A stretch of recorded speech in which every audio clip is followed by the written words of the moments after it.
Grace and peace be with you. Hi, my name is Mark. I'm the pastor at Sycamore Creek in Potterville. I have a brief thought for you today as we continue with the New Testament challenge. We are on day 59 of the New Testament challenge, reading John 13 and 14 and 1 John, finishing it up with chapter 5. The brief thought I have for you today is from John chapter 14, and it's about the Holy Spirit. Often a part of the Trinity that we don't focus on a ton, and if we're honest, most of us don't know as much about the Holy Spirit as we know about God the Father and about God the Son, Jesus.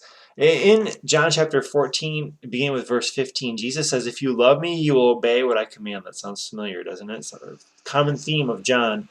Then he continues and he says, "And I will ask the Father, and he will give you another counselor to be with you forever, the Spirit of truth. The world cannot accept him because it neither sees him nor knows him, but you know him, for he lives with you and he will be in you." And this is huge. The Holy Spirit lives with you and is in you through Jesus. When you know Jesus, Jesus sends the Holy Spirit to you.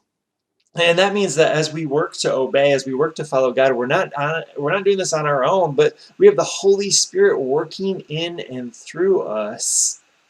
That's an amazing thing. This is something that we need to rely on. And Jesus continues several verses later in verse 25, and he says, "All this I have spoken while still with you, but the Counselor, the Holy Spirit, whom the Father will send in my name, will teach you all things and will remind you of everything I have said to you.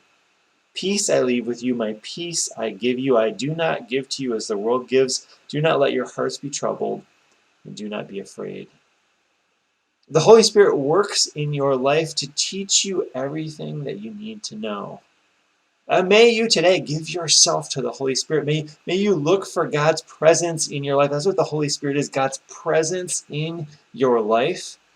May you listen for the Holy Spirit. May you see God at work through the Holy Spirit.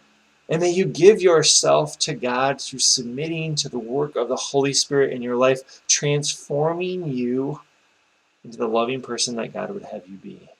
Grace and peace be with you.